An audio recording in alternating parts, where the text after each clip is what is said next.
जो main point हमने देखा था, नेक्स्ट टाइम हम जो है ना यही अपनी एपीआई बनाएंगे, और हमने फूड पांडा का क्लोन सोचा है, तो बस नेक्स्ट से उसको ज़रा ही कोड करेंगे स्पेसिफिक उसी के एसेट्स पर।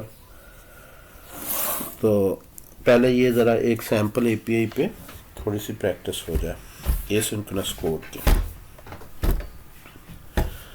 सो इसमें हमने देखा था दो तरह के फंक्शन है। एक ब्लॉकिंग फंक्शन कॉल होती है जो सीक्वेंशियली एग्जीक्यूट होता है,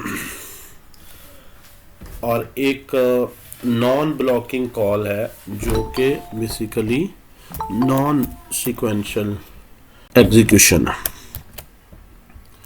यानी आपके पास जो कॉलर है, जब आप कॉल करते हैं तो वो ब्लॉक नहीं होता। आपने ये फंक्शन कॉल किया get users, but you will not be blocked. अगर इसके नीचे कोई और स्टेटमेंट है तो वो एग्जीक्यूट होगी। इन मल्टीपल भी गेट कर सकते हैं। अगर हम इसे रन करें,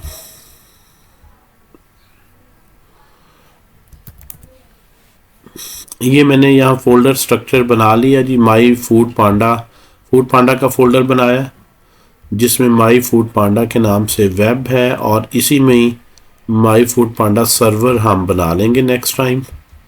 अभी वेब पे हम देख रहे हैं जी। इसको हम यार्न स्टार्ट से चलाते हैं।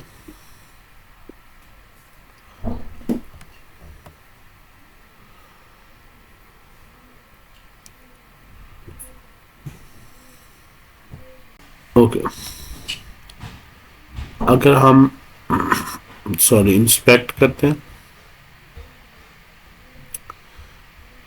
यहाँ हमने ये देखा था कि जो ही ये पेज लोड होता है यूजर्स अवेलेबल हैं आपके पास, and it's possible due to use effect.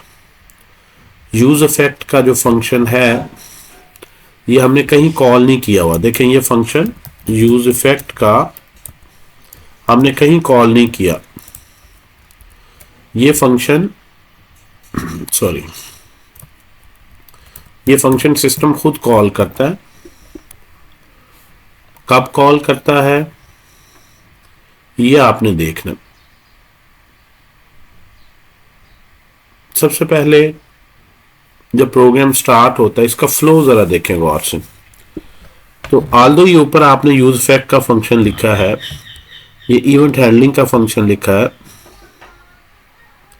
तो ये फंक्शंस कब कॉल होते हैं। इवेंट हैंडलिंग का तो ये फंक्शन कॉल नहीं होगा क्योंकि सिर्फ आपने ये फंक्शन कॉल नहीं किया, रजिस्टर करवाया। तो जब भी ये इवेंट अक्कर होगा तो ये फंक्शन कॉल होगा और टू डूज की लिस्ट ले आएगा। जबकि यूज इफेक्ट का फंक्शन हमने डिफाइन किया है, इसको कॉल नहीं किया। इसके अंदर जो फंक्शन लिखा है हमने यूज इफेक्ट के अंदर, लेकिन ये function once the component will be created, इसको कहते हैं माउंट करना। जब ये कंपोनेंट ब्राउजर की मेमोरी में क्रिएट होगा, माउंट होगा, तो उसके बाद वापस पलट के ये इसको कॉल करेगा। यानी पहली दफा फ्लो में, इसका फ्लो देखें, जब इस फंक्शन पे आप आएंगे, ये फंक्शन रन होगा, तो सबसे पहले जो इसमें रिटर्न में लिखा है ये यूआई रिटर्न होगी। पहले यूआई बनाएगा वो, यूजर को वेट नहीं करवाते। यूजर को हम स्क्रीन पे वेट नहीं करवाते कि डेटा डाउनलोड शुरू कर दें। इसलिए फ्लो ये रखा गया है कि जो ही कंपोनेंट हो as early as possible screen पे कुछ ना कुछ आप रेंडर करें। सो सबसे पहले ये रिटर्न में जो लिखा है, ये H1 में ये बटन बनेगा, ये सारा जब ये कंप्लीट हो जाएगी रेंडरिंग, तो फिर वापस वो जाएगा और यूज इफेक्ट के अंदर जो फंक्शन लिखा हुआ है हमने, इस फंक्शन को कॉल करेगा। खाली जो अरे है ये बता रही वंस कॉल करेगा। तो ये जब रेंडर हो जाए, ब्राउजर की मेमोरी में क्रिएट हो जाए सारे ये नोड्स वगैरह, तो हम ये कहते हैं कि कंपोनेंट माउंट हो गया।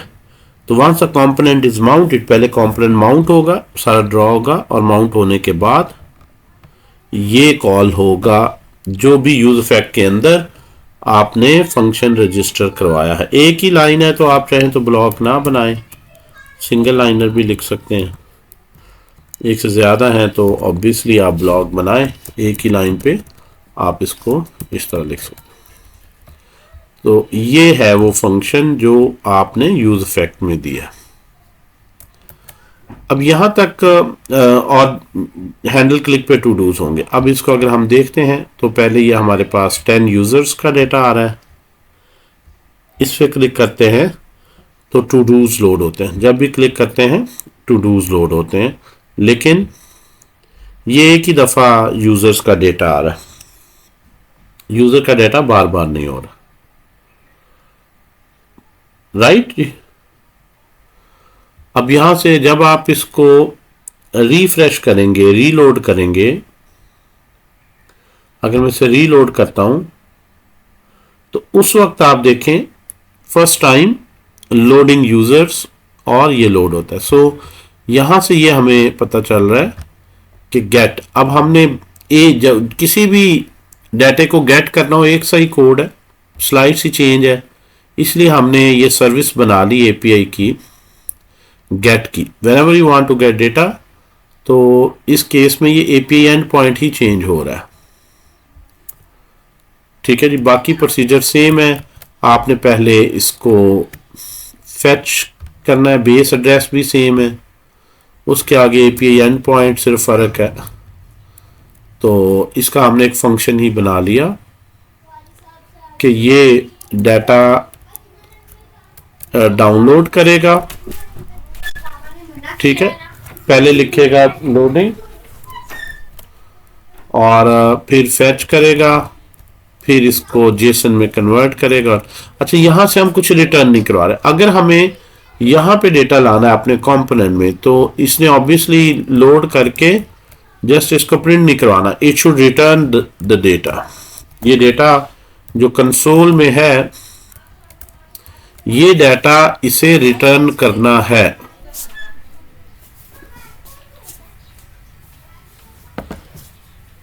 ये डेटा रिटर्न करना है। So you need to return data. अगर यहां से आपने कॉल किया तो अब ये डेटा रिटर्न कर रहा है, तो फिलहाल एक ही हम रख लेते हैं, यूजर्स का ही रख लेते हैं और टू डूज का ही रख लेते हैं। अगर रिटर्न करना है तो यहां पे अब आप let todos is equal to, initially इसको नल हमने इनिशियलाइज कर दिया, हमारे पास कोई टू डूज नहीं है। ओके, अब यहां पे क्वेश्चन आता है इनिशियलाइजेशन का बेहतरीन तरीका क्या एम्प्टी अरे से इनिशियलाइज करें या नल से, दोनों के प्रॉस एंड कॉन्स देखते हैं। कोड का नीचे सीक्वेंस भी फर्क होगा। सो यहां पे जब गेट टू डूज करेंगे तो अब ये आपको टू डूज यहां पे रिटर्न कर रहा है, क्योंकि अब आपने यहां से रिटर्न करवाए हैं। इस फंक्शन को कॉल करते हैं, ये फेच करता है, ऑनलाइन एपीआई से कनेक्ट होता है, उसको जेसन फॉर्मेट में लोड करता है और फिर हमें रिटर्न करके देता है। साथ साथ स्टेटस हम कंसोल पे भी प्रिंट कर दें। सो इट शुड रिटर्न, लेकिन ये डेटा इमीडिएटली अवेलेबल नहीं होगा। ऐसा नहीं है कि ये डाटा इमीडिएटली अवेलेबल हो, तो you should await it. Whenever you want to get the value of a asynchronous function, you should await it. General rule, अगर आप अवेट नहीं करेंगे तो इसको क्या असाइन हो जाएगा, प्रॉमिस।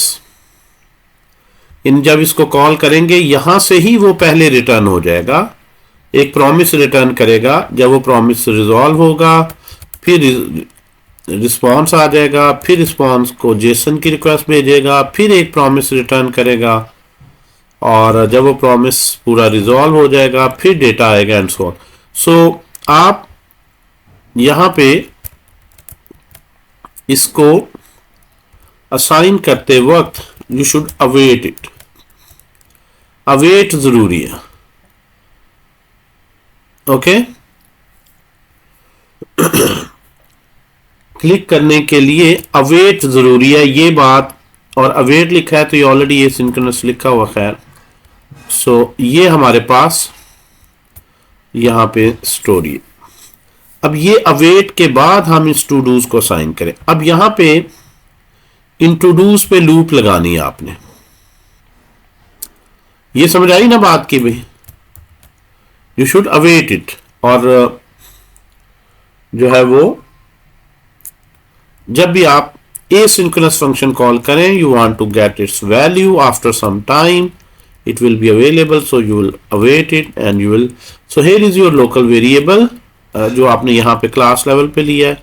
अब यहाँ पे इसकी जो आउटपुट आ रही है वो आप यहाँ पे लिखें। अब ये वैल्यू, अब पहली दफा जब ये रेंडर होगा, जरा फ्लो इसका समझे, पहली दफा जब ये कंपोनेंट रेंडर होगा, जिस तरह हमने बात की, ना तो यूज इफेक्ट चलना है ना ही हैंडल क्लिक चलना है।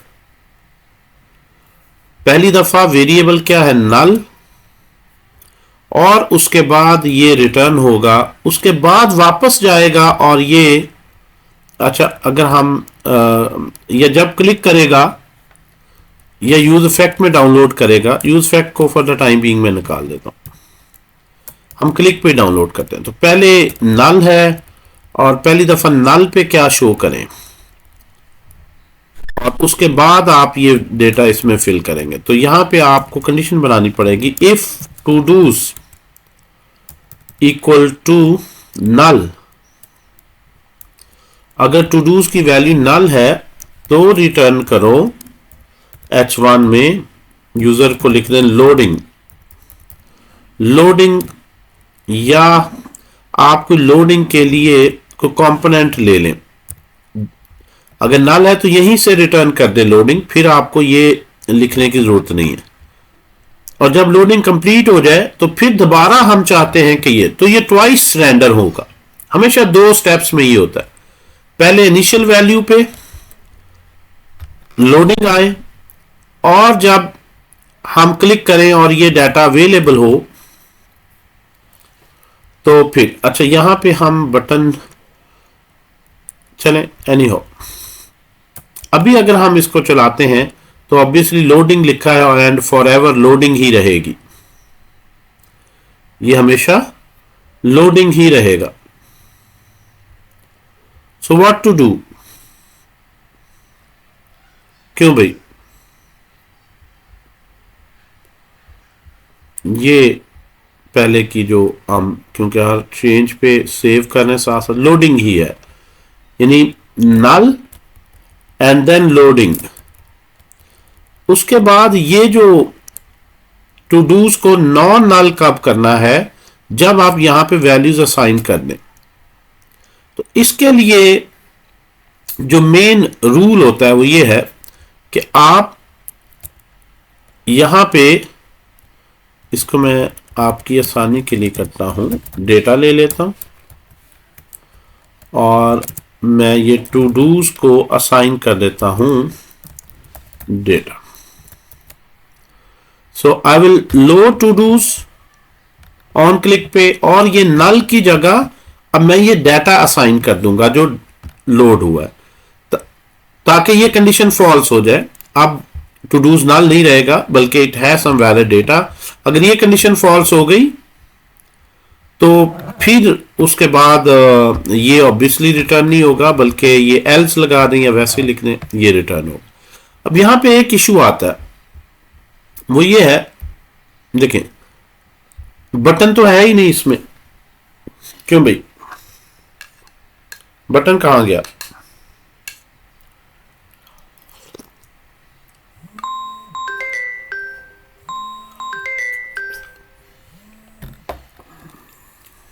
बटन कहां गया भाई, वो यहीं से रिटर्न हो रहा है हमेशा।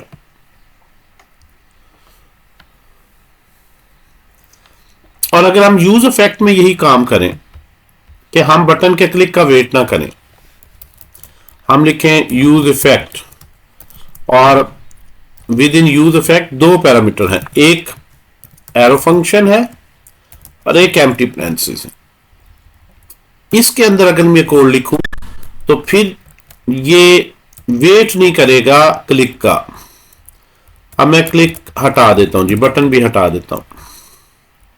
लिस्ट ऑफ टू डूज, अब इसके नीचे लिस्ट आए, यहां पे आए to dos dot map take each todo, और हर टू डू को एक्सप्रेस किस तरह करना है जेसन प्लेस होल्डर में। आप देखें इस डाटा का स्ट्रक्चर समझ लेते हैं कि एपीआई से डाटा किस फॉर्मेट में आ रहा है। इसमें यूजर आईडी, कंप्लीटेड और हर एक का टाइटल लिख दें और आगे कंप्लीटेड स्टेटस आ रहा है।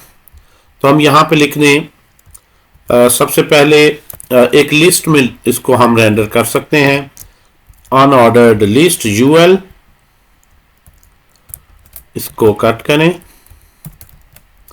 और इस लिस्ट में एलआई आइटम में आप उसका टाइटल लिख दें, टू डू डॉट टाइटल। सिर्फ हम एपीआई से डेटा हमारे पास जो आ रहा है हम सिर्फ उसका टाइटल शो कर रहे हैं। ओके, यहां पे पैरेंथेसिस एक और क्लोज कर, यानी हमारे पास हर टू डू का यूजर आईडी भी टाइटल भी कंप्लीटेड भी, चाहे तो आईडी भी साथ लिख दें। आईडी भी अगर लिख दें तो यहां पे लिख दें हर टू डू का to do dot ID dash के 1 डैश टाइटल 2 डैश 3 डैश, हम हर एक का टाइटल विद द आईडी ये डिस्प्ले कर रहे हैं।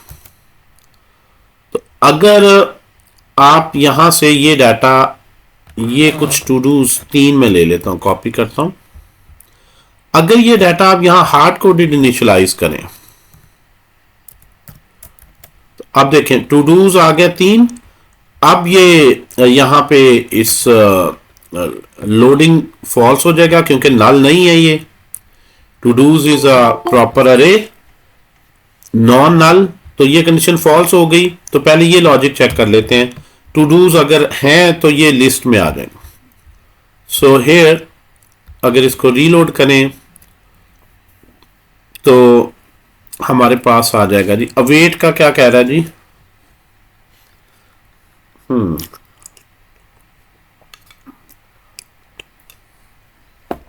क्या एरर है जी, लास्ट टाइम ये बताई थी। Unexpected result word await, await जिस भी फंक्शन में यूज करना है एसिंक होना चाहिए, एसिंक से उसे टैग करना है। ये हमारे पास आ गया जी 1 2 3। वैसे तो हमने आईडी साथ लिख दिया है तो यूएल नाम भी खैर लिखें, डिव कर लेते हैं। आईडी ही सीरियल नंबर में उसने दिया, एलआई हटा देते हैं ना लिस्ट आइटम, बल्कि इसी को ही हम डिव में कर लेते हैं। 1 2 3 ऑलरेडी साथ लिखा, ये मेरे पास आ रहे हैं जी। और अगर मैं यहां से इसको रिमूव कर दूं, अब सारी सिचुएशन से इस वेरिएबल को कंट्रोल करना है कि इनिशियली कट कर दूं और इसकी जगह मैं लिख दूं नल, तो फिर लोडिंग लिखा आ रहा है, लोडिंग। अच्छा, लोडिंग के लिए भी आप अगर बूटस्ट्रैप की बात करें तो कोई प्रॉपर कंपोनेंट ले लेते हैं, जिससे इसमें स्पिनर है, ये स्पिनर कंपोनेंट, लोडिंग के बजाय ये स्पिनर लोडिंग में हम लगा लेते हैं। इसी को कॉपी करते हैं, कंट्रोल सी, तो instead of writing this text as loading हम ये स्पिनर यहां पे रन कर देते हैं। ठीक है जी, क्लास की जगह क्लास नेम कर देते हैं, नेम। ठीक है जी, so here we have loading, ये लोडिंग आ गया। इसको एक डिव जिसका क्लास नेम कंटेनर है और लास्ट पे इसको कट किया, इस पे लिया।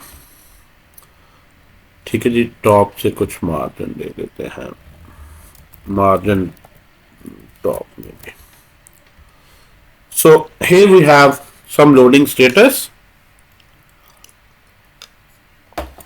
हम चाहते हैं ये लोडिंग चलती रहे, और जो ही डेटा डाउनलोड हो जाए, ये वेरिएबल नल है तो लोडिंग चलती रहे। जो ही हम डेटा गेट कर लें, इस टू डूज को असाइन करें ताकि ये फिर नल नहीं रहे।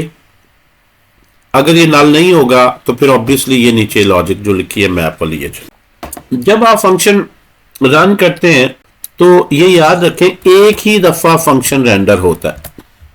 इनिशियली आपने ये फंक्शन आया, वेरिएबल इनिशियलाइज हुआ, ये नहीं रन होगा, यहां चेक की कंडीशन, ये रिटर्न हो गया, एक ही चीज रिटर्न हो गया, एंड दैट्स ऑल। अब वो रिटर्न जब हो जाएगा तो दोबारा रिफ्रेश नहीं हो रहा। इसके बाद दोबारा यहां से यूज इफेक्ट में आया, उस डाटा डाउनलोड किया, वो हमें कंसोल पे प्रिंट करके समझ आ रही है कि डाउनलोड तो हो रहा है। लेकिन जब इसको वैल्यू साइन करते हैं तो यहां पे स्क्रीन भी रिफ्रेश करनी, ताकि जो हमारे पास टू डूज नल है, अगर उसमें कोई वैलिड वैल्यू आ गई तो रिफ्रेश हो। जब रिफ्रेश होगा तो ये कंडीशन फॉल्स हो जाए, ताकि ये यहां पे आके ये रन करे। कैसे रिफ्रेश करेंगे स्क्रीन? अब स्क्रीन को रिफ्रेश करना कोई ऐसा वे नहीं है। रिएक्ट ने उसने एक फंक्शन दिया यूज स्टेट का, ये हुक है जिस तरह यूज इफेक्ट है। यूज स्टेट में हम variable as a state variable declare कर दें यहां,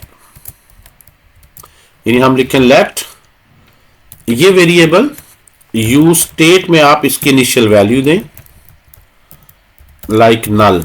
instead of giving this value directly to a variable, आप इस फंक्शन में इसको पास करें इनिशियल वैल्यू, और यहां पे आपको ये यूज स्टेट का फंक्शन दो चीजें रिटर्न करता है अरे में, जिसको डी स्ट्रक्चर कर लेते हैं। एक टू डूज और एक set todos. Use state का फंक्शन, इसका मकसद क्या है? इनिशियलाइज करना। इनिशियलाइज तो ऐसे भी हो सकता है, इसमें क्या ऐसी स्पेशल चीज है? इसमें दो फायदे आपको होंगे। एक तो ये कि आप उसी तरह से इनिशियलाइज कर सकेंगे, लेकिन डायरेक्ट वैल्यू देने के बजाय इस फंक्शन में पास करेंगे। ये वैल्यू इस पहले जो प्लेस होल्डर है इसको असाइन हो जाएगी, और अगर आप इस फंक्शन के थ्रू इसकी वैल्यू अपडेट करेंगे तो स्क्रीन ऑटोमेटिकली री रेंडर होगी, यानी दोबारा से ये यहां पे कंपोनेंट को री रेंडर करेगा। सो इसका मतलब ये हो गया कि ये जो हमने लिखा है यहां पे टू डूज, ये this is a wrong way of updating state. ये रॉन्ग वे क्यों है? कि जो स्टेट में वेरिएबल दे दिया जाता है, कभी उसको डायरेक्ट वैल्यू असाइन नहीं करनी, बल्कि उसके सेटर फंक्शन के थ्रू उसको असाइन करनी। जो सेटर फंक्शन है, जब उसके थ्रू असाइन करेंगे तो उससे आपको दो फायदे होंगे। एक कि वो इस वेरिएबल को वैल्यू दे देगा जो इसको पैरामीटर में देंगे, और दूसरा स्क्रीन भी रिफ्रेश करेगा। तो हम यहां पे लिखेंगे सेट टू डूज और उसमें ये डेटा पास कर देंगे। अब आप देखें ये सारे डाउनलोड हो गया। जरा ये देखें 100 थे, 200 थे, 200 आ गया।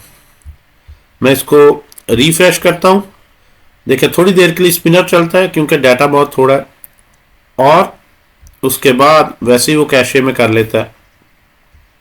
सेम यूआरएल चल रहा है, आप कोई और यूआरएल चेंज करें और इसको आप ऑब्जर्व करें। अब यहाँ पे अगर आप गेट टू डूज की बजाय गेट फोटोज में ज्यादा सेम मैं करता हूं,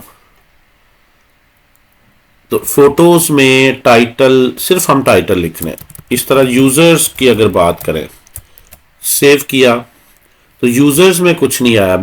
इसका मतलब क्या है कि यूजर्स में टाइटल और आईडी में भी नहीं हो। अगर आप यहां पे यूजर्स करें, आपको पहले एपीआई अंडरस्टैंड कर, यूजर्स में नेम है और आईडी है, तो यहां पे आप नेम और आईडी लिख सकते हैं। नेम और आईडी, आईडी तो आ गया वही 1 2 3, तो इंस्टेड ऑफ टाइटल जो एपीआई से एट्रीब्यूट आ रही है उसका नाम है टू डू, तो नहीं है बड़ा नेम। अब ये नेम आ गया 10 बंदों का। हम वापस टू डूज पे अगर आए,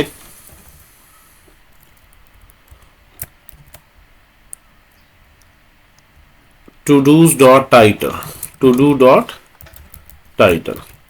अब यहां पे फ्लो जरा अंडरस्टैंड करना है आपने। जो आपने वेरिएबल जिसमें वो डाटा डाउनलोड करके रखना है उसको स्टेट वेरिएबल लेना है, ताकि जब डाटा एक दफा कंपोनेंट रेंडर हो जाए और आप उस वेरिएबल की वैल्यू इसके थ्रू अपडेट करें, तो ये जो है वो असाइन वैल्यू करेगा plus react will update the UI. दोनों काम इसमें होते हैं, असाइन वैल्यू भी करेगा और यूआई भी फिर अपडेट होगी, यानी री रेंडर करेगा। और अपडेट जब होगी तो फिर ये कंडीशन फॉल्स हो जाएगी, पहले स्पिनर चल रहा है उसके बाद ये आ जाए।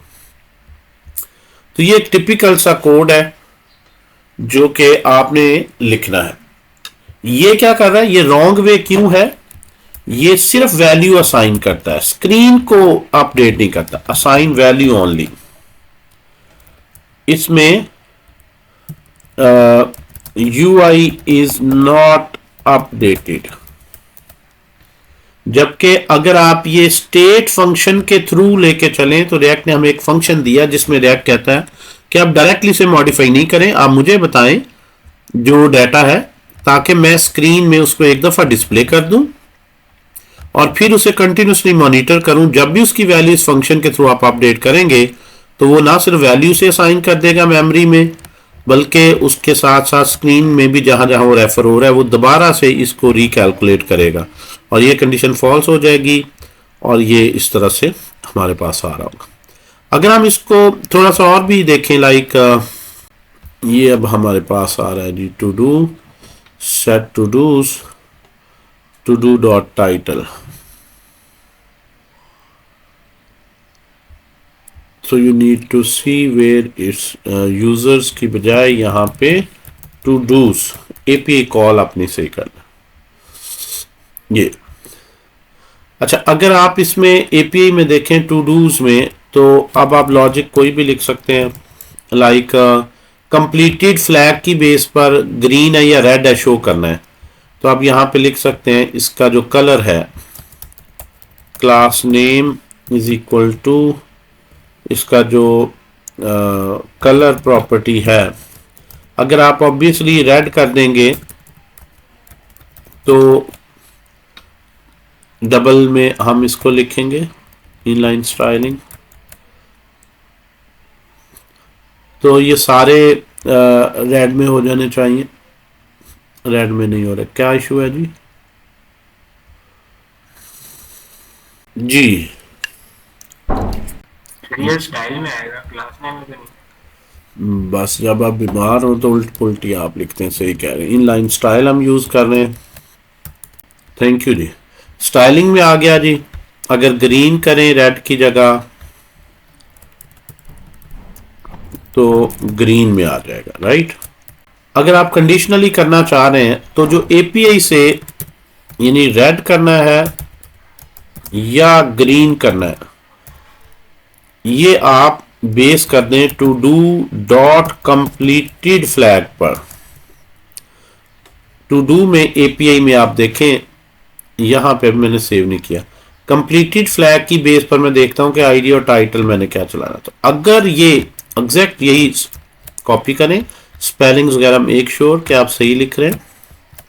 कंप्लीटेड, अगर टू डू कंप्लीटेड है तो रेड कलर, अदरवाइज ग्रीन, और आगे ये उसका स्टाइल है लिखने का। सेव करें और इस तरह से आप देखें अब ये आपके पास आ जाएगा 1 2 3, चौथा रेड आ रहा है। यहां से देखें, पहला फॉल्स फॉल्स, ये चौथा ट्रू है, पांचवा छठा सातवां आठ, आठ अगेन फिर आ गया 8वें नंबर पे रेड, फिर जो है 9th फॉल्स है, फिर ये तीन जो है वो रेड आ रहा है।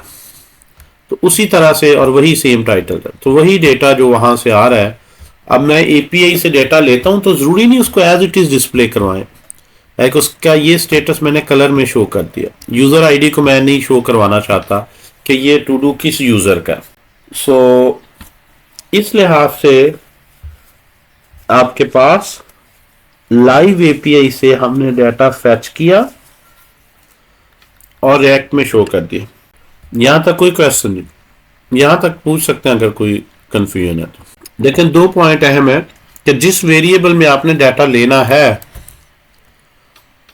उसको लिखना आपने किस तरह है, इनिशियलाइज किस तरह करना है स्टेट में, और जब डाटा डाउनलोड हो जाए ना तो डायरेक्ट उसको इनिशियलाइज करना है ना डायरेक्ट वैल्यू देनी है। इनिशियलाइज आपने यूज स्टेट में करना है और यूज स्टेट से जो फंक्शन आ रहा है उसी के थ्रू ही बाद में उसे अपडेट करना है। इस तरह यूआई फिर अपडेट होगी।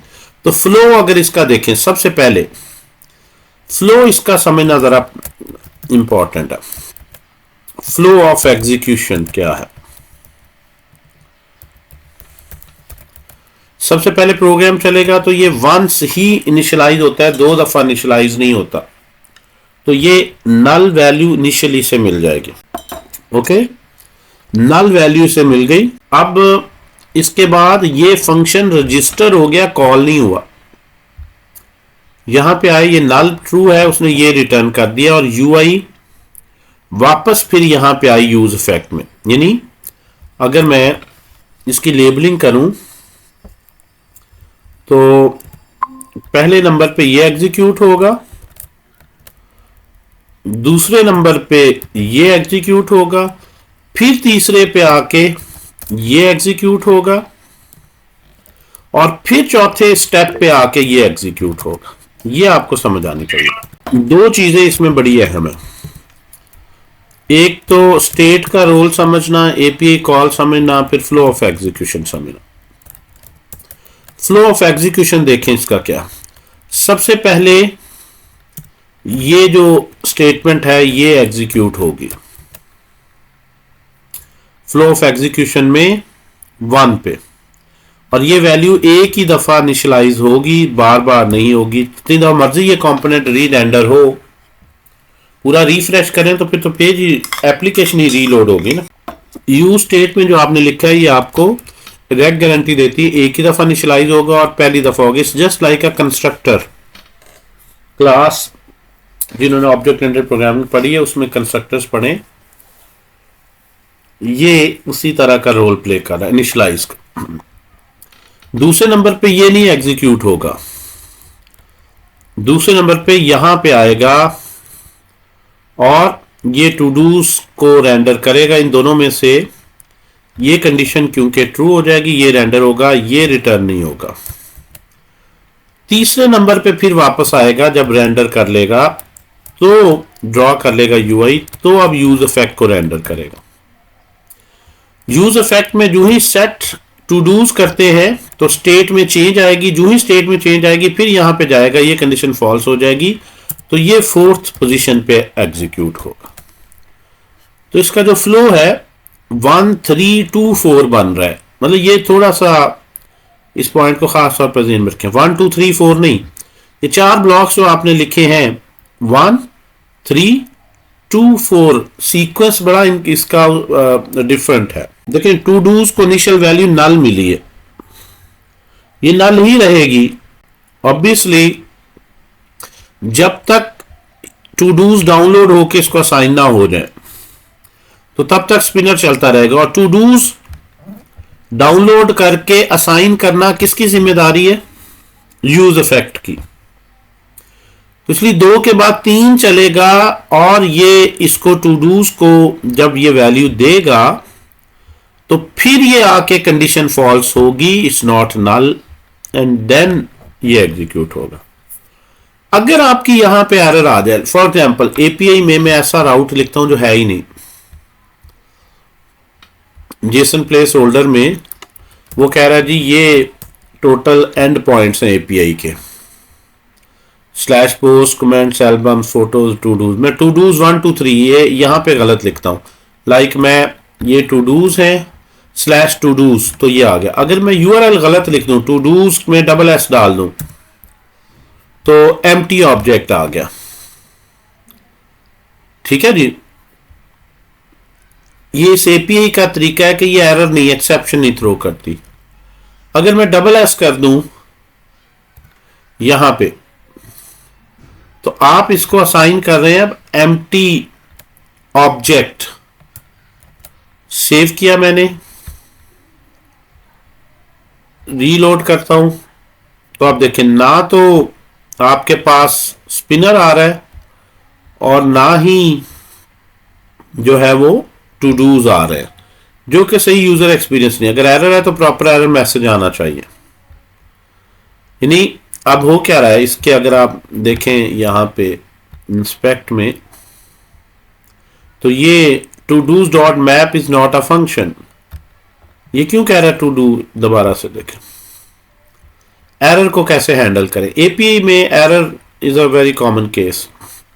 वो कह रहा है जी एम्प्टी ऑब्जेक्ट आया है, ये गेट फेल हुई है 404 कोड से, टाइप एरर आ गई। सो बहरहाल स्क्रीन पे कुछ नहीं नजर आ रहा। जब आप इसे एम्प्टी ऑब्जेक्ट से इनिशियलाइज करते हैं यहां पे ऑब्जेक्ट से, तो ये कंडीशन फॉल्स तो हो गई, यहां पे आ गया तो ये डेफिनेटली मैसेज आना चाहिए। लेकिन ये लाइन एरर थ्रो कर देती है कि जब डॉट मैप कहते हैं तो मैप सिर्फ अरे के साथ ही लग सकता है, मैप ऑब्जेक्ट के साथ नहीं लग सकता, अरे के साथ ही मैप लगता। तो इसलिए वो कहता है map is not a function of object. Line 43 पे देखें, ये लाइन 43 है आपकी, 43 के बाद ऑब्वियसली 44। तो एरर कंडीशन को हैंडल कैसे किया जाए, तो ये याद रखें जब भी आप एपीआई की कॉल करेंगे हमेशा 3 चीजों का कोड लिखें।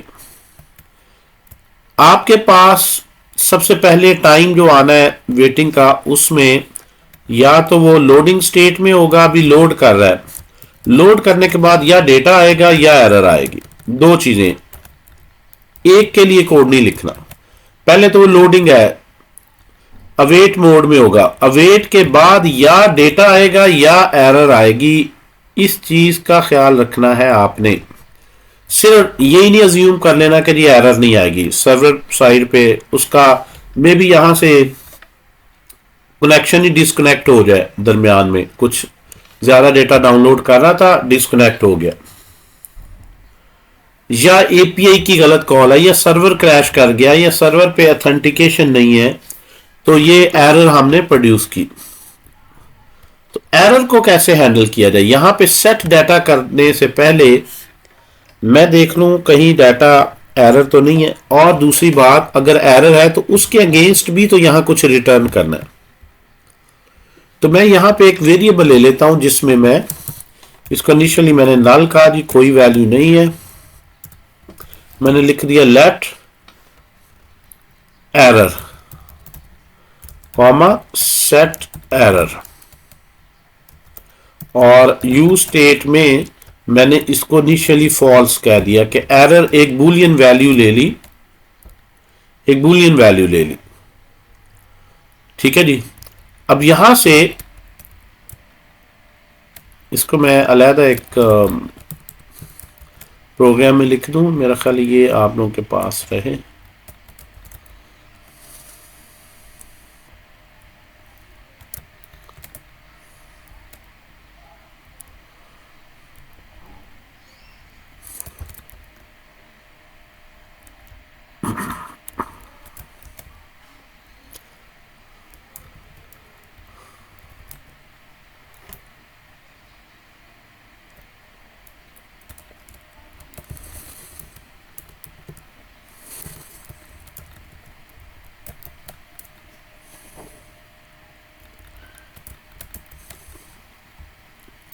ओके जी, अब ये जो एक्स्ट्रा लाइन है इनको मैं ख़त्म कर देता हूँ। यस, अब एरर को आमतौर पर हैंडल करने के लिए आप एक वेरिएबल ले लेते हैं, यहां पे लेट एरर, कोई भी नाम रखने, set error, again state variable ले लिया कि जब एरर चेंज की स्टेट चेंज हो, और तो ये री रेंडर हो कंपोनेंट फॉल्स। जब ये टू डूज यहां पे ये डाटा आ रहा है तो इसको ट्राई ब्लॉक में रैप कर दें, ट्राई ब्लैक ब्लॉक में रैप कर दें।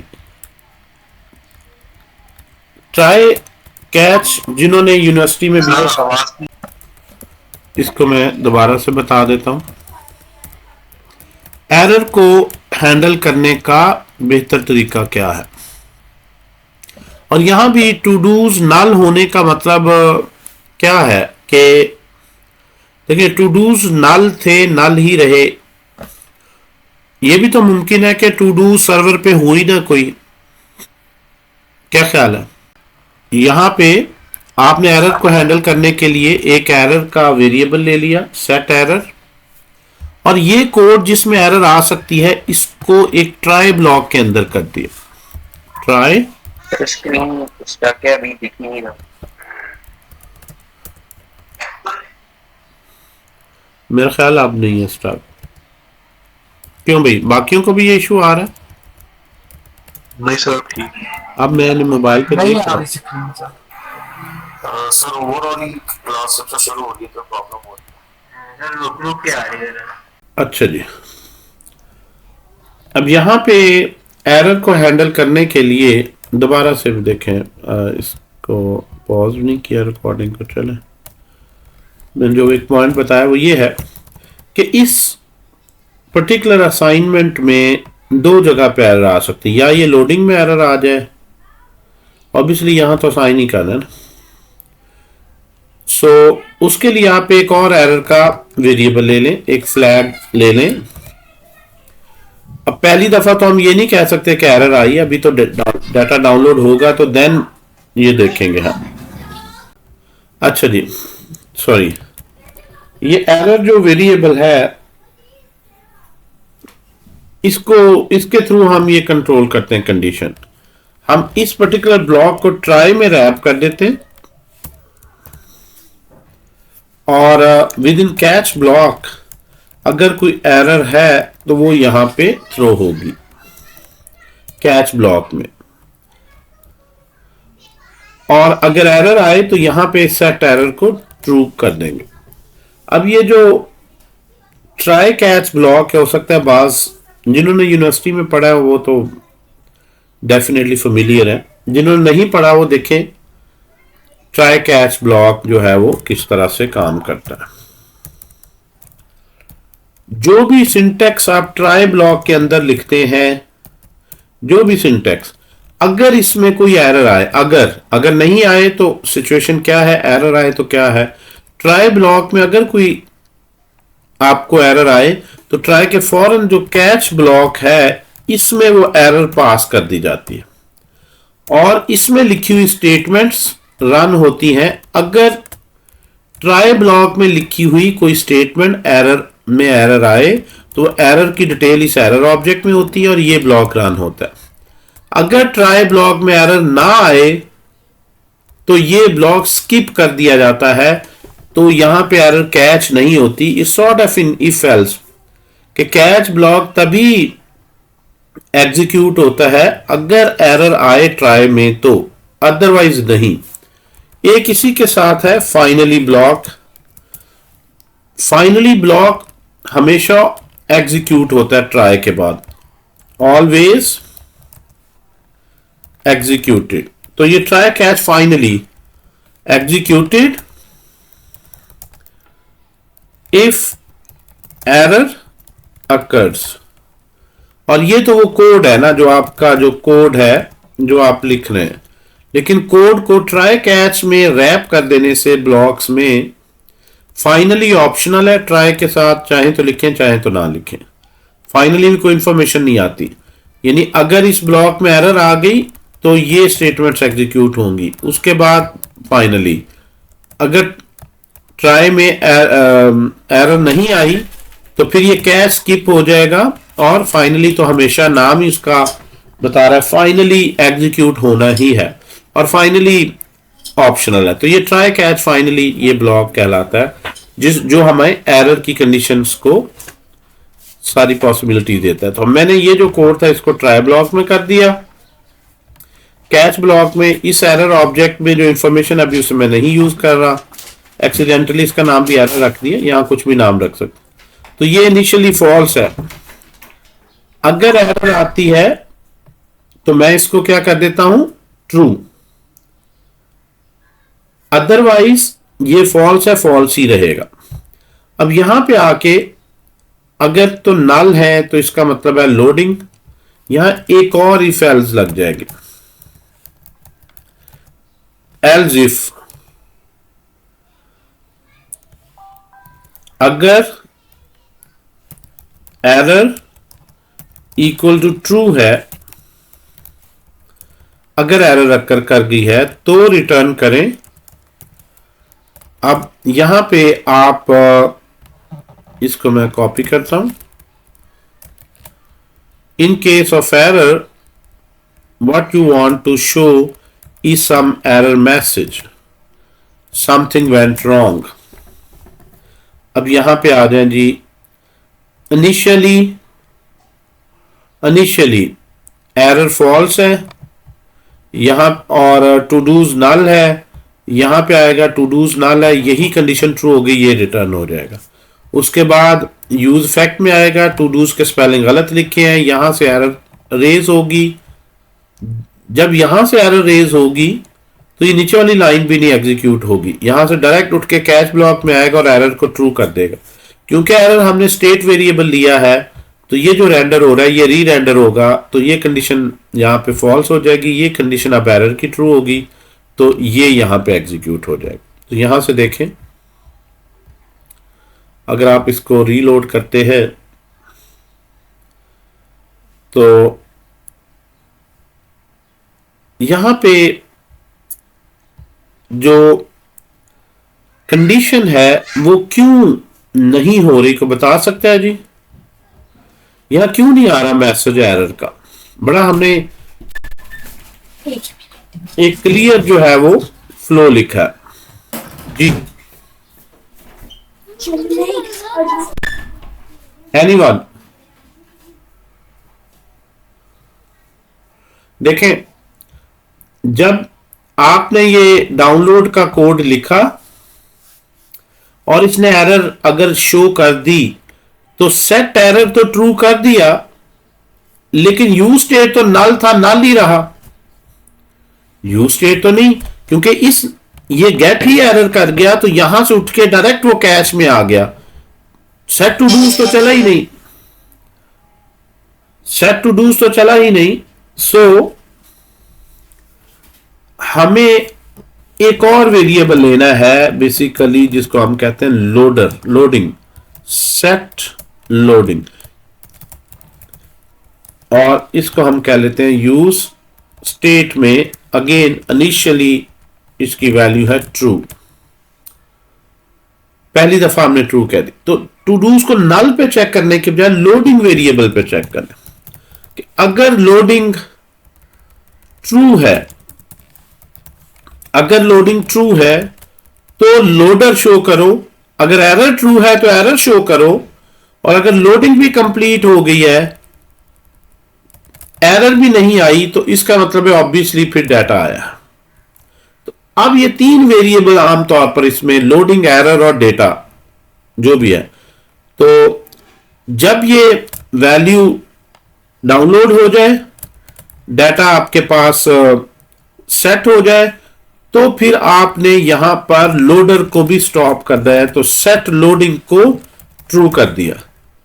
तो इस गेट के बाद या लोडर ट्रू होगा या एरर ट्रू होगी, क्या ख्याल है? कि दोनों भी हो सकते हैं, यानी जब आपने लोडर के बाद या डेटा असाइन होगा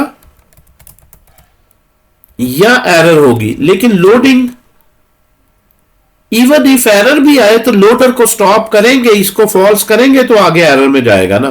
तो ये लाइन आपने यहां भी लिख देनी है कि भाई पहले आप डाउनलोड करो, अगर एरर नहीं आती, डेटा प्रॉपरली डाउनलोड हो गया है तो डाटा सेट करो, लोडिंग को भी स्टॉप कर दो, और अगर एरर आए तो एरर मैसेज दो, फिर ये स्किप हो जाएगा, और सेट लोडिंग को ट्रू कर दो। यहां पे जो चीज दोनों में लिखी है, ट्राई में भी कैश में भी, सही तरीका यह है कि उसको फाइनली ब्लॉक में लिखे कि लोडर तो इन एनी केस स्टॉप करना ही करना है, तो इसको आप यहां पे ले और यहां से खत्म कर दें। तो ये अब इसका एक प्रॉपर ट्राई कैच का फ्लो बनता है। अब यहां से देखें, सबसे पहले आपने कहा, यह बड़ा नेचुरल फ्लो बन गया कि टू डूज गेट करो, अगर एरर आ जाए तो एरर फ्लैग रेज करो और लोडर को स्टॉप कर दो। अगर एरर नहीं आती तो डेटा सेट करो और लोडर रोक दो। इन एनी केस ये लोडर रोक दे चाहे एरर है या डेटा, ताकि नीचे जाए कि एरर है या नहीं, इनमें से कोई एक ब्लॉक आए। तो अब यहां पे हमने स्पेलिंग गलत लिखे टू डूज के, यानी इसके नल होने पे ना चेक करें। अब ये लोडर चल रहा है और इसको रिफ्रेश करते हैं।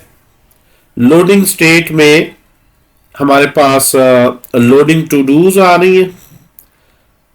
अब ये स्टॉप होने के लिए क्या कंडीशन है जी?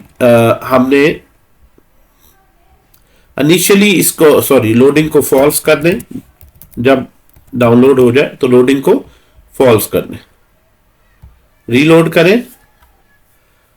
To dos dot map is not a function. इसको मैं जरा रीलोड करता हूं। तीनों कंडीशंस को हमने देखना है कि लोडर पहले चले, फिर एरर करके देखते हैं, एरर आए तो ये एग्जीक्यूट हो। इसको एल्स में लिख देते हैं, एल्स डेटा। तीनों कंडीशंस हमारे पास fulfil. Okay, now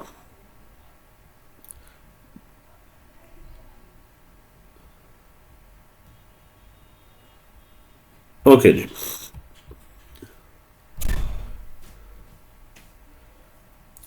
to dos dot map is not a function. इसका मतलब क्या है कि एरर हमारी जो है वो हम जो सेट करते हैं एरर फ्लैग, ये नहीं प्रॉपर काम कर रहा। Set error true. अच्छा, पहले इसको करेक्ट पे देख लेते हैं। इस तरह करते टू डूज पे देख लेते।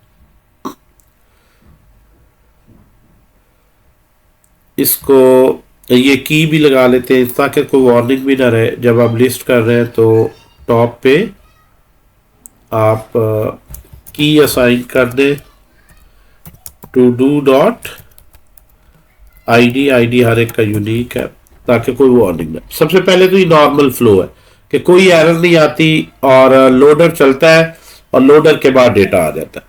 ठीक है जी, ना यहाँ पे कोई वार्निंग है ना यहाँ पे, यानी ये एक नॉर्मल फ्लो है। सबसे पहले लोडर चला। इसको चेंज कर लेते हैं जरा। टाइटल की फील्ड और किस में है? टू डूज के अलावा पोस्ट में मे भी हो। पोस्ट में भी टाइटल है, पोस्ट कर देते हैं। Here we can have get में पोस्ट। सेव किया तो इसको रन किया, लोडर चलता है तो ये आ गया नॉर्मल फ्लो।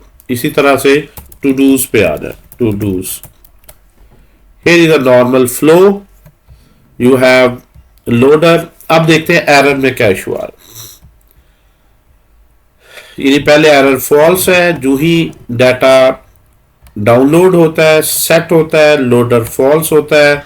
तो यहाँ पे लोडर फॉल्स हो गया। एरर, अच्छा एरर जो है वो हमने जो इनिशियली, अब यहां पे दे देखें, इनिशियली एरर फॉल्स है। ओके, जब आपने सेट एरर ट्रू कर दी,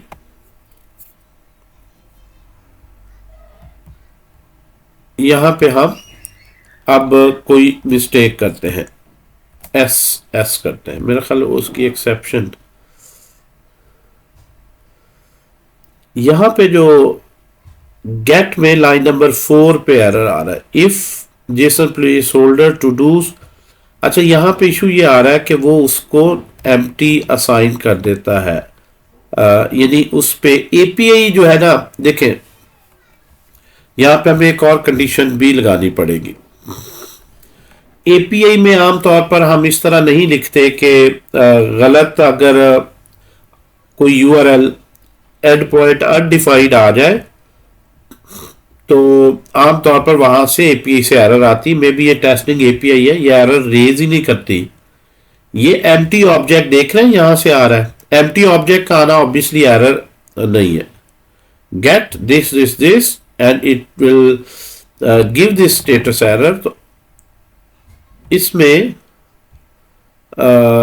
यहां पे हम मैनुअली इसको सेट कर सकते हैं, या गेट में हम देखें कि ये जो अगर ये कंडीशन यहां पे इशू ये हो रहा है कि अगर ये फेल भी हो जाए तो ये डाटा को एम्प्टी अरे असाइन कर देता है, यहां पे एक्सेप्शन थ्रो नहीं कर रहा। और अगर एम्प्टी अरे असाइन करता है तो यहां पे इसका मतलब है कि एम्प्टी अरे असाइन हो गई, कैच में ये एरर नहीं आई। ठीक है जी। सो यहां पे आप लिख सकते हैं रिस्पॉन्स का इफ रिस्पॉन्स के मेथड्स हैं रिस्पॉन्स डॉट ओके। अगर रिस्पॉन्स ओके नहीं है नॉट लगा दें, तो आप खुद थ्रो कर दें एरर, थ्रो न्यू एरर। अब जरा देखें समथिंग वेंट रॉन्ग। अब ये देखें आपने एपीआई वैसे सर्वर पे हम ऐसे ही बनाते हैं कि अगर नहीं है तो उस पे एरर आए। सो आप कोई भी और इसको जरा साइड पे कर लेते हैं। यानी अब आपको एक्सप्लिसिटली जो है वो वहां से एरर रिस्पॉन्स ही अगर उसका ओके नहीं है तो आप फिर डाउनलोड करने के लिए कहते हैं, तो वो यहाँ पे रिस्पॉन्स बेसिकली एम्प्टी ऑब्जेक्ट भेज देता है, जो खैर उस एपीआई के एक अपना बिहेवियर है। हम यहाँ पे कर लेते हैं कोई और। सर अगर उस नल की जगह आप एम्प्टी अरे रखें तो फिर नहीं, वो है ही गलत। एम्प्टी अरे क्यों रखें? देखें जब आपका टू डूज अरे है, इसके अलावा कुछ भी रखते हैं उसके मल्टीपल मीनिंग है। लाइक आप एम्प्टी ऑब्जेक्ट रखते हैं, एम्प्टी अरे रखते हैं, एम्प्टी अरे आना एरर तो नहीं है, हो सकता है टू डूज अभी हो ही ना वैलिड। लग रहा है एम्प्टी अरे नहीं आ रही, वो ऑब्जेक्ट आ रहा है, इसलिए नहीं, that's what I am saying ना। वो एपीआई के रिस्पांस को देखकर हम लॉजिक नहीं देखे ना, हमने यहां पे देखना है कि अगर यहां पर अरे असाइन होती है, एम्प्टी अरे असाइन हो या अरे के अंदर ऑब्जेक्ट्स हो, ये दोनों हमारे लिहाज से वैलिड कंडीशंस हमें लेनी चाहिए। अगर एम्प्टी अरे आ रही है तो इसका मतलब क्या है कि कोई अभी तक टू डूज है नहीं, इनवैलिड नहीं है।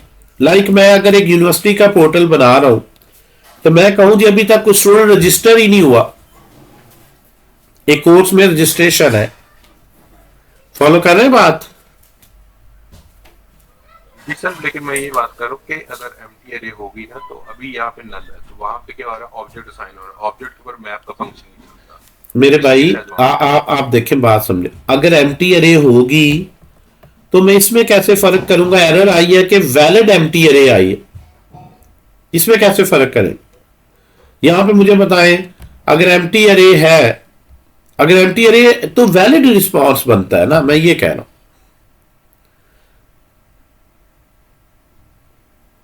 इसलिए आपको ये ज्यादा ये चीज सर्वर पे आमतौर पर हम राउटिंग पढ़ेंगे ना अभी, तो हम ये सर्वर से रिस्पांस जनरेट इसी तरह करवाएंगे।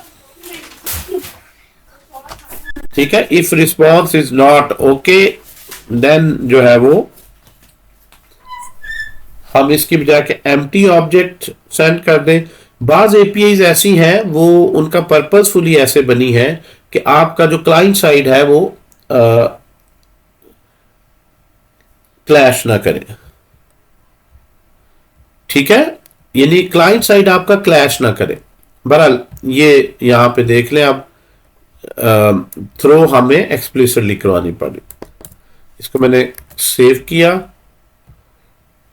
तो अब अगर मैं एक्यूरेट लिख दूं तो ये इस तरह आ रहा है। अगर मैं गलत लिखता हूं तो ये समथिंग वेंट रॉन्ग। अगर आपके ज़हन में कोई और स्ट्रेटजी आ रही है, मेरा नहीं ख्याल वो ठीक है, कोई भी आप और सोच रहे। ये जरूर है कि अगर आप एम्प्टी अरे ले लें, देखें ऑब्जेक्ट तो खैर किसी भी सूरत तुक नहीं बनता ना, ऑब्जेक्ट तो असाइन ही नहीं होना। अगर एम्प्टी हाँ एम्प्टी अरे ले लें, फिर पता है इशू क्या है? फिर इशू ये है कि अगर एम्प्टी अरे आए तो उसका मतलब क्या है, मुझे बताएं। फिर एरर आई है, नो सर, एक्चुअली वही चीज है, ये इन्होंने जो बनाया हुआ है ना वो इसी तरह बनाया हुआ है, एरर ना आए, हाँ, इसलिए वो एम्प्टी ऑब्जेक्ट दे रहे हैं ना, एम्प्टी हम ऑब्जेक्ट एम्प्टी दे रहे। ऑब्जेक्ट तो असल में ये एक थर्ड पोजीशन, थर्ड बनती है, फोर्थ केस बन जाता है कि अगर ये फोर्थ केस बनता है, असूलन एम्प्टी अरे अगर लें तो वो इस तरह बनता है कि अगर लोडिंग ट्रू है तो लोडिंग, अगर एरर है तो एरर, एल्स इफ अगर लोडर भी स्टॉप हो गया, एरर भी नहीं आई, लेकिन टू डूज की लेंथ 0 है, तो इसका मतलब है एरर मैसेज नहीं दो, फिर उसे कहो भी अभी तक तो टू डूज है ही नहीं। नहीं सर, वो आपकी बात ठीक है, लेकिन हम यूजर को ये दिखाते हैं कि एरर है ना, हम यूजर को ये दिखाते हैं नो डाटा, ये डाटा है ये डाटा नहीं, नहीं है, एरर की सूरत में एरर ही दिखाएंगे आप, ऐसा नहीं, ये उस तरह की एरर नहीं है। मे बी हम कोई यूजर को नेटवर्क एरर है, क्योंकि यहां भी हम एरर की टाइप पे नहीं जा रहे कि हो सकता है वो नेटवर्क एरर हो और मैं उसे कहूँ try again later, check your network connection and then try again later, या यूआरएल, क्योंकि यहां तो हम अज्यूम करें यूआरएल यूजर ने एंटर किया, वरना हम ये यूआरएल तो नहीं देंगे। कोई ऐसी रिक्वेस्ट उसने की है, उसके मुताबिक डायनामिकली बनना है, मे बी अपना ऑर्डर आईडी उसने लिखना है और ऑर्डर आईडी पे ही उसका यूआरएल बनना है, और ऑर्डर आईडी वो गलत लिख दे तो हम डेफिनेटली यूजर को एरर दिखाएंगे कि भाई जो तुमने आईडी लिखा है ये तो एक स्पेशल केस है, ठीक है। तो समथिंग वेंट रॉन्ग, उसको आप ट्राई अगेन का यहाँ पे लिंक दे के, बटन दे के इस तरह से करें तो एरर पे एरर बिल्कुल दिखाएंगे हम यूजर को। मैं अज्यूम कर रहा हूं कि ये लिंक डायनामिकली बन रहा है। इसकी एग्जांपल ये है, मैं आपको बताता हूं अभी, जो लाइक इसके अभी जो प्रोजेक्ट बनाया है उसमें ये कंडीशन में लिख रहा था, अभी वो बच्चे से डिस्कस कर रहा था। फॉर एग्जांपल म्यालजू की देखें, अभी ये थोड़ा सा काम हुआ है इस पे,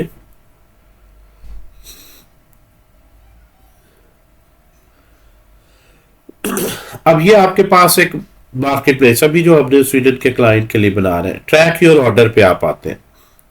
अब यहां पे अपना ऑर्डर आईडी आपने देना है जो आपको एसएमएस या ईमेल में आया हो, यानी ये है कि अगर आप एज अ गेस्ट यूजर आपने कर दिया ऑर्डर तो आपने अपना ऑर्डर आईडी देना है। मैं यहां पे कोई भी ऑर्डर आईडी अगर गलत दे दूं तो अब ये यूजर, अब ये जो रिक्वेस्ट, अब इसके अगेंस्ट क्या करना चाहिए? क्या आपको एरर नहीं दिखानी चाहिए? बताए। सर एरर तो नहीं, हम यहाँ पे दिखाएंगे ना कि मतलब कि क्या कहेंगे हम? ये तो नहीं दिखाएंगे कि 500 एरर आ रही है। नहीं नहीं नहीं नहीं, वो तो ठीक है, वो तो यहां भी नहीं दिखा रहे ना, वो आपकी बात एग्रीड, वो तो यहां भी नहीं दिखा रहे एरर है। हम अपना कस्टमाइज मैसेज ही, वो आपने इससे देख लिया समथिंग वेंट रॉन्ग, वो ठीक है, cannot load to dos, वो उसने डिफॉल्ट ही लिख दिया मैंने चेंज, बिल्कुल ठीक है आपकी बात कि हम वो स्टेटस कोड की बजाय अपना यूजर फ्रेंडली को एरर मैसेज देंगे, ऐसी है ना? बिल्कुल सही कह रहे, बिल्कुल सही कह रहे। तो यहाँ ट्रैक योर ऑर्डर में please note that valid order ID 24 alpha numeric this, ये तो क्लाइंट साइड का हो गया ना, तो एक दो पता नहीं इसमें क्या किया उन्होंने, 18 नहीं 24 है, तो 10 कितना था, 24, काफी लेंथी रखा, 10 और 10 20 24। अब ये वैलिड है, अब ये सर्वर पे रिक्वेस्ट जा रही है टू ट्रैक, अच्छा भी इसने इधर ही लिख लिया है, वो उसी पे रीडायरेक्ट दोबारा करना प्रॉपर एरर मैसेज को।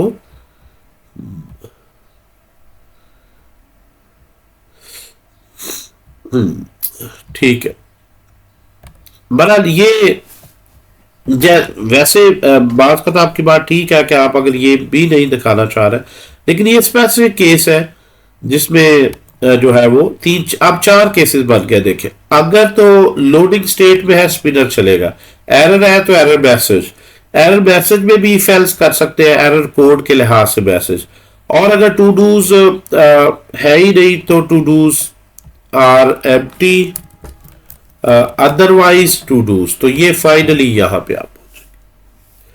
तो ये लेंथ 0 जो है वो यहां पे बता रही है।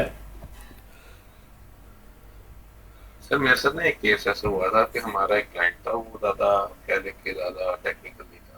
हाँ उसे बस किसी ने बता दिया था कि राइट क्लिक करके इंस्पेक्ट करोगे ना, कंट्रोल देखोगे, हाँ अगर रेड लाइनें आ रही है ना तो एप्लीकेशन क्रैश कर हाँ रही है। हाँ इसी तरह से जो आपका केस है ना, इसी में उसको हल्का सा ना कहीं कोई डाटा नहीं था आया, तो वहां पे ना उसको नजर आ रहा है कंसोल के अंदर ना, हाँ तो हाँ, वो हमें दिखाता था, ये देखें एरर आ रहा था, पीछे डाटा नहीं होता था। ठीक है ना। सही सही। तो तो ऐसे भी लोग आ ये जाते बिल्कुल हैं। सही है आपकी वो बात। वो समझ रहा था शायद एप्लीकेशन क्रैश है ना, सही तो सही हमने सही। कहा एप्लीकेशन क्रैश डाटा नहीं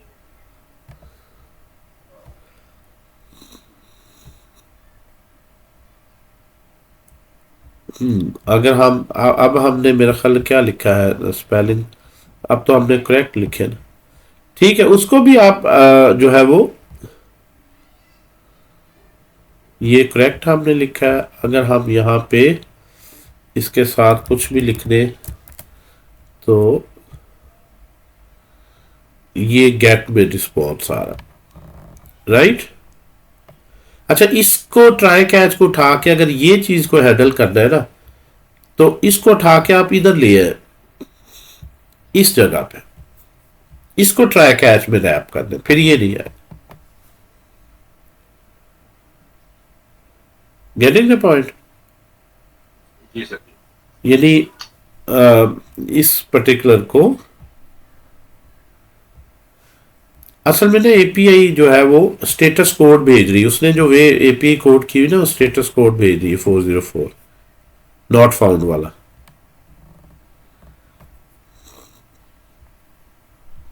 can not load to dos, please try again, और एंड सो। चले ठीक ठीक है। ये कुछ चीज़ें हैं इसमें, मे बी नेक्स्ट टाइम फिर आप समझना चाहें, डिस्कस करना चाहें, ख़ास तौर पर जिन्होंने इस तरह की प्रोग्रामिंग ऑलरेडी नहीं की। तो नेक्स्ट हम जो है वो, अब आप लोग अगर 1 by 1 टू डू, अब आप लोगों ने करना है कि 1 by 1 टू डू, एक टू डू। अब ये देखें, आप लोग के टास्क देखें क्या है। आपने एक टू डू की डिटेल लिखनी है, नेक्स्ट करूं तो फिर दूसरे की डिटेल आए, 1 at a टाइम। यानी नेक्स्ट और प्रीवियस का बटन बना दें, उससे नेक्स्ट और प्रीवियस जो है वो टू डूज आए। तो बाकी ये कोड जो है इसमें आप लोग मजीद देख लीजिएगा। अगर कुछ चीज़ें डेलिब्रेट करने वाली, फ्लो ऑफ एग्जीक्यूशन पे मैंने बताया कि 1 3 2 है, 1 2 3 नहीं है, ये याद रखना है आप लोग ने। इनिशियलाइजेशन का डिसीजन काफ़ी इंपॉर्टेंट है, नीचे आपकी लॉजिक उस लिहाज से ही वर्क करती है। बहरहाल आइडियली यही है, इसको एम्प्टी अरे से करें ताकि ये बहरहाल ब्रेक ना हो, और एम्प्टी अरे की सूरत में भी इसका चेक लगा दे। और ये कुछ चीज़ें जिस तरह यहाँ पे इज इक्वल टू ट्रू, ये चेक करने की ज़रूरत नहीं है। लोडिंग ही है, एरर ट्रू, जारी बात इसको चेक करने की ज़रूरत नहीं है। लेंथ 0, इसको काट करके आप यहाँ पे डॉट लिख सकते हैं, नॉट टू डूज अदरवाइज। ये थोड़ा सा मैंने एक्सपेंडेड फॉर्म में लिखा है ताकि आप यहाँ पे देख ले। और इसमें क्या चेंजेस कर सकते हैं, जब भी आप अगर मल्टीपल टाइम्स इसको लोड कर रहे हैं तो एक दफ़ा फ्लैग ट्रू हो जाता है, तो ये हमेशा ट्रू ही रहेगा। तो आइडियली जब आप शुरू करने लगे तो सबसे पहले सेट लोडिंग को ट्रू कर दे और सेट एरर को फॉल्स कर दे। ये तो हम एक दफ़ा कर रहे हैं ना, यहाँ पे अभी हम देखेंगे मल्टीपल टाइम्स। तो ये wherever you want to start, you reset your flags, और फिर फ्लैग्स एरर का या लोडिंग का अकॉर्डिंगली करें, ताकि जब भी आप लोड करना शुरू करें you don't rely anything else. बार बार भी लोड हो रही होती है तो लोडिंग स्टार्ट होने लगी है, लोडिंग ट्रू, अभी एरर का कुछ नहीं कह सकते, फॉल्स। अगर डेटा डाउनलोड हो गया है तो डाटा रीसेट कर दें, otherwise error, and then finally stop loading. दोबारा फिर लोडिंग करने लगे तो फिर एरर और लोडिंग को क्लियर कर दें। तो ये इसका एक प्रॉपर पैटर्न। ये एक टिपिकल पैटर्न बनता है किसी भी एपीआई बेस्ड जो आपने फंक्शन करना है उसका।